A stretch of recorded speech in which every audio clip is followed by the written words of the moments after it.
ओम नमः शिवाय। मैं हूँ Shivangi Shulata Rai Chatterjee. Welcome in my channel Shulata's open window. ये एक जनरल टैरो कार्ड रीडिंग का प्लेटफॉर्म है। अगर आपको पर्सनल रीडिंग चाहिए तो आप मेरे नंबर पे संपर्क कर सकते हैं। अगर पहली दफ़ा आए हैं तो मेरी चैनल को प्लीज़ सब्सक्राइब कर दीजिएगा, बेल आइकन को दबा दीजिएगा ताकि मेरी कोई भी वीडियो आपसे छूट ना जाए। और हाँ, मेरी काम अच्छी लगते हैं तो प्लीज़ एक लाइक दे दीजिएगा, ठीक है। जो लोग वापस दोबारा आके सुन रहे हैं, I really appreciate, thank you so much. ऐसे ही मेरी इस जर्नी के साथ बने रहे। God bless you, thank you. Hello cancer, कर्क राशि, ये रीडिंग आपके लिए है। ये रीडिंग है 15 अगस्त 2021 से लेके 31 अगस्त 2021, ठीक है। उस वक्त की चलने वाली एनर्जी के अंदर से हम ढूंढ के निकालेंगे आपकी थोड़ी सी पास्ट, थोड़ी सी प्रेजेंट एंड थोड़ी सी फ्यूचर। चलिए शुरू करते हैं। This is the last shuffle for cancer. कर्क राशि, आपके लिए ये रीडिंग है। एक सेकेंड, कुछ तो स्पिरिट बोलना चाहते हैं। ओ द स्टार, एक्यूरियस एनर्जी। हो सकता है कि आप कर्क राशि कुंभ लग्न के हैं, या तो कर्क राशि आप कोई कुंभ लग्न के राशि या कुंभ लग्न के इंसान के साथ आप पार्टनरशिप में हैं। चलिए शुरू करते हैं। ओम नमः शिवाय। कैंसर, कर्क राशि, कैंसर, कर्क राशि, 7 of cups, okay. Night of pentacles, अच्छा। 10 ऑफ सोर्ड, वाओ, क्यों इतनी सोच कौन सी चल रही है आपके दिमाग में। पेज ऑफ पेंटिकल्स, अच्छा। Oh my god, same 2 cards are there. अरे कौन सा रीडिंग था कल का? हाँ, कल का शायद लास्ट एक्यूरियस था। यस, ओके कैंसर, मुझे ऐसा लग रहा है, मुझे ऐसा कोई एनर्जी का रीडिंग मैं कर रही हूँ जो कि जिनका कॉम्बिनेशन है कैंसर एंड एक्यूरियस। यस, क्योंकि मुझे स्पिरिट ने भी एक्यूरियस का कार्ड ही निकाला था जब हम शफल कर रहे थे। तो ये 2 कार्ड, आप कैंसर प्लीज़ आप जाके एक्यूरियस का रीडिंग ज़रूर सुनिएगा। आई डोंट नो क्या आने वाला है, अभी तक मुझे क्लैरिफिकेशन करना नहीं हुआ, बट मुझे इसी सेम पोजीशन में एक्यूरियस के रीडिंग में भी ये ही 2 कार्ड आए थे, ठीक है। मैं बहुत अच्छे से शफल करती हूँ, ऐसा नहीं है कि शफल नहीं किया, नो नॉट दैट। अच्छा, page of pentacles, night of pentacles and 10 of sword. हो सकता है कि आप जिनके साथ बात कर रहे हो, देखो ये जेमिनी लिब्रा एक्यूरियस के energy and this is Taurus Virgo Capricorn की एनर्जी। आप खुद कैंसर यानी कि आप वाटर साइन हो। यहाँ पे कोई वाटर साइन नहीं है, ये सोर्ड एनर्जी और ये पेंटिकल एनर्जी है, ठीक है। चलिए हम लेनोर्मैंड डेक से 3 कार्ड ले लेते हैं, फिर एक साथ 6 कार्ड को क्लैरिफाई करना शुरू करेंगे। स्पिरिट प्लीज़ मुझे 3 कार्ड दीजिए कर्कट राशि यानी कि कैंसर की अगस्त मंथ की रीडिंग के क्लैरिफिकेशन के लिए। ओके, अच्छा, ओह सॉरी, इधर पे बहुत सारा। ओके, शुरू और 2 कार्ड दे दीजिए। ओके, ओह अच्छा, अनदर कार्ड और एक कार्ड दे दीजिए प्लीज, और एक card. Thank you spirit, just another card please. Fantastic, यही था तब भी, बहुत सारा कार्ड जब आया था तब भी यही कार्ड था, समझ गए। कुछ तो आपकी इशारा है, तो अभी मुझे स्पिरिट की इशारा कभी कभी प्रोनाउंसिएशन में ना बहुत गड़बड़ होता है। तो पहले मुझे थोड़ा स्पिरिट की इशारे समझ लेनी होगी, उसके बाद। ओके ओके, देखो यहाँ पे page of pentacles and the mice and night of page, king of pentacles के साथ आपका है क्लॉक टावर। तो मतलब आपको किसी और तरीके से कुछ हेल्प आ रहा है। हो सकता है कि आपकी एक हेल्प हो रहा है, आपकी एक वार्निंग भी आ रहा है कि एक टाइम का भी एक फ्रेम चेंज हो रहा है। अब 10 ऑफ सोर्ड आपकी ज़िंदगी से, देखिए 10 के नीचे ये जो कार्ड है, इस कार्ड का नंबर है 9। तो मुझे ऐसा लग रहा है जैसे, और यहाँ पे 19 इज इक्वल टू 1, ये भी 10, 9 + 1 = 10।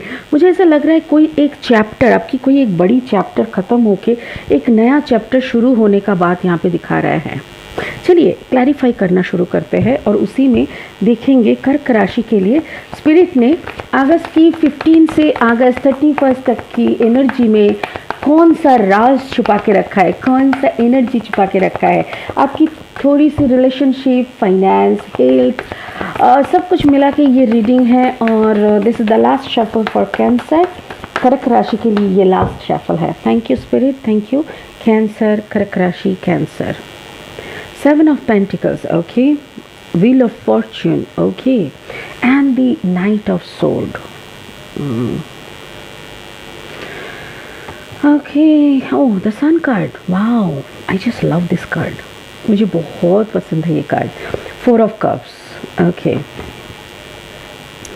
Ace of Sword, 2 of Pentacles, and 7 of Cups.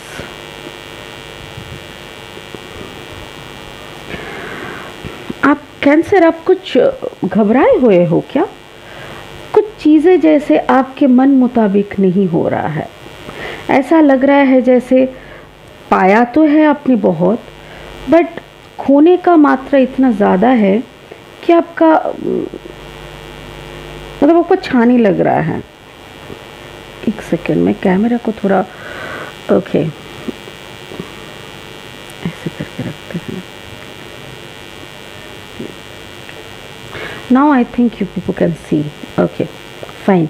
देखिए मैं एक एक रो करके इसका रीडिंग करूँगी, तभी आप लोगों को क्लियर करके मैं बता पाऊँगी। Page of pentacles, mice, sun and the sword.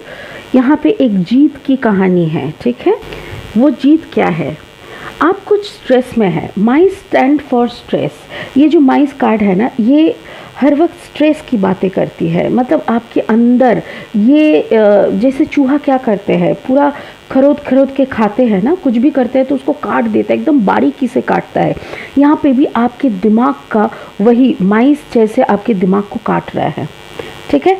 वो एकदम खुरेद रहा है आपके अंदर की सोच, आपकी टेंशन। फाइनेंस को लेके आपको काफ़ी टेंशन था। दिस इज़ योर पास्ट रो, ये पास्ट है। जो टेंशन आपकी उड़ गई है। कोई सन आपके ज़िंदगी में आए हैं। हो सकता है कि आपके पार्टनर का कुछ अच्छा रोज़गार दिख रहा है आपको, और जिससे आपकी ये टेंशन धीरे धीरे गायब हो रहा है। या तो फिर आपकी कुछ अटकी हुई प्रोजेक्ट अचानक से चल पड़े हैं, और इसी वजह से आपकी ये जो पेज ऑफ पेनिकल्स, मतलब पेज ऑफ पेनिकल्स का मतलब क्या है? एक ऐसा एनर्जी जो टेंशन, मतलब बच्चा टाइप का एनर्जी। पेज एनर्जी हर वक्त बच्चे टाइप का, इनोसेंट, इमैच्योर, समझ में नहीं आता, छोटी छोटी बातों में डर जाने वाला, ऐसा टाइप का एनर्जी का नाम होता है पेज। अब पेनिकल एनर्जी क्या है? मतलब ग्राउंडेड एनर्जी, पैसे का एनर्जी, लॉजिक का एनर्जी, सारी बातें को लॉजिक से डिफाइन करने वाला। इसको छोड़ के भी और क्या है? एक सेकेंड।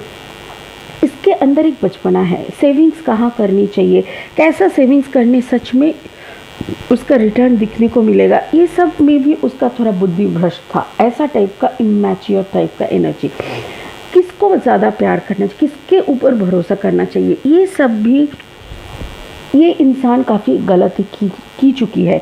तो मुझे ऐसा लग रहा है कि कर्क राशि आपकी, कर्क राशि एंड जेमिनाई एक्वेरियस लग्न है। और जैसे कि मैंने बोला, ये 2 कार्ड एक्वेरियस रीडिंग पे भी आया था। सो मुझे ऐसा लग रहा है जैसे स्पिरिट बोलना चाह रहे हैं मेरे को कि जैसे कर्क राशि कुंभ लग्न, या तो कुंभ राशि कर्क लग्न, ऐसा कोई जातक का मैं यहाँ पे देख रही हूँ। तो उनके बहुत पैसों को लेके उनका बहुत फिक्र था, जबकि वो भिखारी नहीं है, 100% बहुत पैसा है, फिर भी उनको पैसा और बनाना है, लाखपति से करोड़पति बनना है। तो उसी में वो लगे पड़े हैं, और उसी को करते हुए कभी कहीं पे कुछ रॉन्ग इन्वेस्टमेंट हो गया था, जो कि उनका बहुत सारा पैसा डूब चुका है, और उसी के ऊपर वो बहुत ज़्यादा चिंतित थे। सो नाउ मे बी कोई एक इंसान, भला भला इंसान, ऑफ कोर्स कोई भला इंसान हो सकता है कि उनका पार्टनर जिनको वो सबसे ज़्यादा अंडर एस्टिमेट किए थे, जिनको वो सबसे ज़्यादा लाथी मारे थे, वही इंसान आज उनके काम आ रहे हैं। शायद वही टेंशन वाली जो पैसे हैं जो उन्होंने गंवाए हैं कहीं पे, वही उनको भरपाई करके दे रहा है। मुझे ऐसा ही कुछ मैसेज आ रहा है। चलिए कैंसर, आपकी तो भरपाई हो गई है और मुझे ऐसा लग रहा है कि अभी तो थोड़ा सीख लीजिए, अभी तो थोड़ा समझ लीजिए कि जिसको आप अंडर एस्टिमेट कर रहे हैं, जिसको आप गलत कर रहे हैं जिसके साथ, उसके साथ गलती करना बंद करें, ठीक है। This is your present energy. आप देखिए क्या एनर्जी आप थे और यहाँ पे देखिए बिंदास बैठे हैं, मतलब आपको तो कोई चिंता ही नहीं था। देखिए फर्क, देखिए दो दो कार्ड में फ़र्क देखिए। कुंभ में भी वैसा ही था, जैसे बच्चे से अचानक बुढ़ा बन गया, बीच में जवानी खत्म हो गया, देखा ही नहीं बचे। कर्क राशि, आप पैसे के पीछे भागते भागते अपनी जवानी को गवा बैठे। बड़ा लॉस है, सच में बड़ा लॉस है। इससे ज़्यादा लॉस और कुछ हो ही नहीं सकता। इंसान सुबह आँख खुल के रात को आँख बंद करते वक्त पैसे का हिसाब लगाता है, कितना हुआ कितना हुआ कितना हुआ, और इसके चक्कर में बेचारे का जवानी निकल जाता है, बुढ़ापा आ जाता है, दांत टूट जाता है, फिर जितना पैसा जमाता है वो सारे डॉक्टर के पास दे के आ जाता है। तो फिर भाई तुम्हारा जीने का क्या मिला बताओ। और यहाँ पे कैंसर जैसे वही कर रहा है। उन्होंने क्या किया, टाइम देखिए, यहाँ पे घड़ी बहुत महत्वपूर्ण है। द क्लॉक टावर, घड़ी, यहाँ पे घड़ी क्या बोल रहा है, भाई तेरा वक्त कहाँ से कहाँ चला गया, बच्चा से जो बुरा हो गया, तेरा वक्त चला गया, तू सिर्फ पैसे का सोचता रहा। और यहाँ पे देख, तेरी ज़िंदगी का जो प्यार था वो प्यार शायद तेरे हाथ से निकल गया, तूने प्यार को भी गवा दिया। एक्चुअली वही होता है, कोई इंसान जब बहुत पैसा करते हैं, सारा टाइम सिर्फ लॉजिक पैसा यही करता है। कुछ अचीवमेंट, देखिए अचीवमेंट करना चाहिए, बट ऐसा नहीं ना कि सबको गलत करके सबके साथ सबको आप सब अगर आपके सक्सेस के लिए आपके आसपास के सारे लोग अगर कंप्रोमाइज़ करें, राइट, कंप्रोमाइज़ करें, तो वो तो गलत है ना। मुझे ऐसा लग रहा है जैसे आपके पार्टनर को आपसे कुछ प्यार ही नहीं मिला। मुझे ऐसा लग रहा है कि आपने अपने पैसे के चक्कर में, आपकी रोज़गार के चक्कर में आपने वो ध्यान देना भूल गए कि आपके पार्टनर की लाइफ में कोई और आ गया, या तो फिर आपके लाइफ में आपके पार्टनर हट गए, कोई और आ गया। यहाँ पे एक थर्ड पार्टी सिचुएशन मुझे दिख रहा है और आपको अभी पता है कि आपकी पार्टनर अभी आपकी और है नहीं।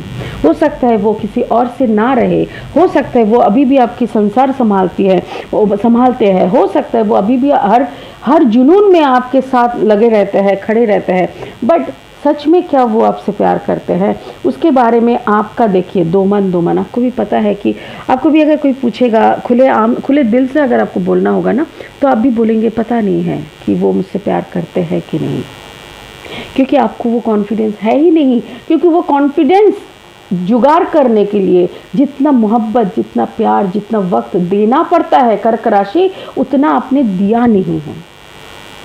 तो जो देते हैं वही ना वापस आते हैं। आपने जो दिया नहीं वो कैसे वापस आएगा। आपने शायद, हो सकता है आपके मन मुताबिक अगर मैं चलूँ, थैंक यू स्पिरिट मुझे ये बोल रहा है कि कर्क राशि सोच रहा है अरे मैंने तो अपना सारा दिया, उसका एक्सपेक्टेशन ख़त्म ही नहीं होता है। हो सकता है कि उसका एक्सपेक्टेशन आपसे कुछ ज़्यादा ही था जो आप पूरा नहीं कर पाए। तो क्या बैठ के बात किए हैं, तो क्या पूछे है कि भाई तुम्हारा अगर पेट नहीं भर रहा है तो बताओ कहाँ से क्या लाए, मेरा तो इतना ही जुगाड़ है। मुझे यहाँ पे मिसकम्युनिकेशन दिख रहा है, मुझे यहाँ पे बहुत कम बात, मुझे यहाँ पे ऐसा लग रहा है जैसे पति पत्नी नहीं, कोई किराएदार और मकान मालिक की तरह आप दोनों रहते हैं। आप दोनों हैं तो साथ में, बट क्या मिलता है आप दोनों को साथ रह के, ना प्यार है ना मोहब्बत है, जैसे रहना है रह रहे हैं, ना आप सुखी है ना वो सुखी हैं। देखिए 10 ऑफ सोर्ड, सब कुछ होते हुए भी आपको ना खालीपन लगता है, आपको लगता है ये ज़िंदगी में मिला क्या है हमको। और आप क्या कहते हो पता है, थैंक यू स्पिरिट मुझे ये सब बोलने के लिए बोल रहा है करके मैं बोल रही हूँ। स्पिरिट बोल रहा है आप नहीं सोचते हो कि सब कुछ मैंने इन लोगों के लिए किया, सिर्फ इन लोगों को खुश रखने के लिए, इन लोगों के सर के ऊपर एक छत डालने के लिए, इन लोगों के कपड़े दिलाने के लिए, इन लोगों को सुख देने के लिए मैंने अपना खून पसीने का ये इतना कुछ किया। मैंने अपना ज़िंदगी सारा टाइम सिर्फ पैसे के पीछे खुद को पीस दिया। बट देखो आज वो लोग भी खुश नहीं है, हम भी खुश नहीं हैं। पता है कर्क राशि स्पिरिट क्या बोल रहा है कि हर वक्त हर चीज़ पैसे से तोला नहीं जाता। कभी किसी को आपने फूल दिया, फूल काफ़ी मामूली सा गिफ्ट होता है, एक छोटा सा फूल, एक गजरा, एक छोटा सा गजरा लेके कभी अपने पार्टनर, आपके अगर वाइफ है, अगर आप आदमी हैं तो अगर आप अपने वाइफ को अचानक से एक फूल का गुलदस्ता लेके आते और वो कितना खुश हो जाते, उसके चेहरे पे चमक आ जाना, वो सब कभी आपने देखा है? बहुत दिनों से आपने उससे साथ बात किए हैं, बैठ के 2 पल बिताए हैं। आजकल के ज़माने की तो बात ही नहीं करनी चाहिए। अगर घर में 4 इंसान हैं तो 4 के 4 अपने अपने फ़ोन में लगे रहते हैं। पता ही नहीं चलता कि कौन क्या है। ये हॉस्टल है क्या? अपने अपने जैसे घर से आए हैं एक साथ रहने के लिए, किसी से कोई मतलब ही नहीं है, रहना है, रूममेट है, ऐसा टाइप का। तो मुझे यहाँ पे बहुत डिस्टर्ब मैरिड लाइफ दिख रहा है, बहुत डिस्टर्ब मैरिड लाइफ जो कि दिल से ख़त्म हो चुका है, जुबानी में रह गया है। लीगल है ना, तो डिवोर्स करना नहीं है, किसी का कहीं पे जाने का नहीं है। ऐसा नहीं है कि आपका किसी के साथ कुछ है, आपका पार्टनर का किसी के साथ कुछ है, कहीं पे कुछ नहीं है, सब मर चुका है। बट दोनों जैसे एक खूंटी में बांधा हुआ 2 गाय है। मेरी बातें शायद आप लोगों को बुरा लग सकता है, पर जो सच्चाई है, मैं तो झूठ नहीं बोलूँगी ना। इस कुर्सी में बैठ के, इस टेबल और हाथ में कार्ड लेके मैं झूठ नहीं बोल सकती, वो बोलने नहीं देंगे मेरे को। उसी में शायद कोई आ रहा है आपके लाइफ में, या तो फिर आप किसी की तरफ जा रहे हैं। आपके सामने अपॉर्चुनिटीज़ बहुत है, बहुत सारे लोग आपको पसंद करते हैं, बहुत सारे काम आपके सामने पड़ा है। अगर आप अपने आप को खुद को मतलब क्या बोले, खुद को अगर आप वो आसमान पे उड़ते हुए देखना चाहते हैं, अगर सारे चीज़ों को अचीव करना चाहते हैं, सक्सेस के उस आसमान को छूना चाहते हैं, तो सब कुछ आपके सामने है। आप घोड़े पे सवार होके निकल पड़िए। सोचिए मत कि शादी का क्या हो रहा है। यहाँ पे शादी और मायने नहीं रखता, यहाँ पे सिर्फ आपका सक्सेस मायने रखता है। मुझे ये कहते हुए दर्द हो रहा है कि 2 इंसान जब कस्में खाते हैं तो बहुत सपने देखते हैं, बट किसी एक का सपना ही पूरा होता है हर सफ़र में। मैंने बहुत देखा है, बहुत। या तो हस्बैंड कंप्रोमाइज़ करता है या तो वाइफ कंप्रोमाइज़ करता है, दोनों के दोनों। कभी मैंने बहुत कम देखा है, 100 में अगर 99.9% मैंने देखा है कि कोई एक कंप्रोमाइज़ ज़रूर करता है किसी एक का उड़ान भरने के लिए। बहुत बड़ी बात होती है। मुझे ऐसा लग रहा है आपका जो पार्टनर है वो कंप्रोमाइज़ किए हैं आपकी उड़ान भरने के लिए, अभी वो भी उड़ान भरना चाहते हैं, बट आपका उड़ान भरने का भी टाइम हो चुका है। हो सकता है कि आप फिर से अपना उड़ान भरने चले जाए और आपके पार्टनर जैसे थे वैसे ही रह जाए। थोड़ा सा ख्याल फरमाइएगा। मुझे ऐसा लग रहा है कि आप कर सकते हैं जैसा आपको यहाँ पे दिख रहा है, ये आपका भविष्य है। बट अगर मेरी थोड़ी सी सलाह लेना पसंद करेंगे तो मैं बताती हूँ कि जाने से पहले एक बार प्यार से समझा दीजिएगा कि ज़िंदगी का सफ़र अपना अपना ही होता है। उसने अपना तैर कर लिया, आपने उसका तैर कर लिया। बट अगर वो चाहती है किसी और से घर बसाना तो उसको वो जाने दीजिएगा, क्योंकि आपका इस इंसान के साथ घर में रहे ना रहना बराबर है। अजीब सी कहानी है। मुझे बहुत दर्द हो रहा है। ये कौन सी समझौता है, ये कौन सी कंप्रोमाइज़ है? अगर आप एक मर्द हैं तो आपको मेरा ये सवाल है, जो औरत आपको इस उड़ान भरने में मदद कर रहे हैं उसको क्या मिलना चाहिए? और अगर आप एक औरत है और ये मर्द है जो आपको सपोर्ट कर रहा है, तो at the end of the day उनको क्या मिल रहा है? थोड़ा बैठ के सोचिए। पता नहीं क्या हासिल करने के लिए आप उड़ान भरने के लिए तैयार है। थोड़ा थोड़ा सा बैठ के सोचिए, ज़िंदगी बहुत छोटी है, फट से कोई ना कोई एक की आंख बंद हो जाती है, कोई एक निकल चलते हैं अपने दूसरे सफ़र में। आई एम सॉरी, मैं इमोशनल हो जाती हूँ क्योंकि जो कैरेक्टर यहाँ पे नेग्लेक्टेड है, मुझे ऐसा लग रहा है जैसे वो चीख चीख के हर रात को रोती है।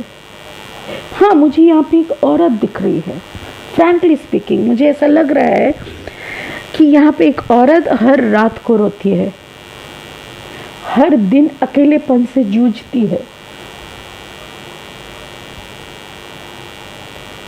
एक ऐसी औरत जिन्होंने सपना बहुत देखा था और सपने को टूटते हुए भी देखे हैं। थोड़ा सोचिएगा कर्क राशि। चलिए आपके लिए एक ब्लेसिंग कार्ड निकाल लेते हैं, ऐसी इमोशन की बातें तो होती रहती है। Okay, thank you spirit. Voice of truth, O my God, क्या मैं जो सोचती हूँ वही आता है। Stand strong, focus on your purpose, release the fear of persecution and speak your truth. Stand strong, focus on your purpose. आप अपना पर्पस से हट रहे हैं कर्क राशि, आप उड़ान भरते भरते अपना पर्पस से हट रहे हैं। क्या आपका पर्पस ही नहीं है जिसको आप शादी करके लाए हैं, पार्टनर बना के लाए हैं, उसको खुश करना? आपका पर्पस याद दिला रहे हैं स्पिरिट कि आपका पर्पस से आप हट रहे हैं। प्लीज़ मत हटिए। रिलीज द फियर, कुछ तो डर है आपके अंदर, वो सक्सेस, अगर आप सक्सेस तक नहीं जा पाए, यही डर है ना, जाने दीजिए उस डर को। स्पीक योर ट्रूथ, सच में आप उनसे कितना प्यार करते हैं, कितना उनके साथ समय बिताना चाहते हैं, कितना उनके साथ रहना चाहते हैं। कदम पे अब दोनों क्या क्या कर सकते हैं एक साथ, वो सोचिए। शायद आपके हाथ में कुछ ज़्यादा वक्त ना हो सकता है अगले 40 साल हो, अगले 30 साल हो, अगले 50 साल हो। किसने भविष्य देखा है बताइए? कल किसी ने नहीं देखा। अगर आपके हाथ में, अगर आप अभी 50 साल के इंसान हैं और भगवान की दुआ से अगले 50 साल और जिएंगे, तो वो 50 साल उनको तो दीजिए जिन्होंने शायद 30 साल से या 20 साल से आपकी खिदमत खाट रहे हैं। ठीक है ना? चलिए, गॉड ब्लेस यू, बहुत खुश रहिए। मेरी इतनी दुआ है कि आप अपने खुद के साथ रियलाइज़ करें कि क्या करने आए हैं आप। ठीक है ना? God bless you. ओम नमः शिवाय। बहुत खुश रहिए। फिर मिलेंगे सितंबर की रीडिंग लेके। तब तक के लिए थैंक यू।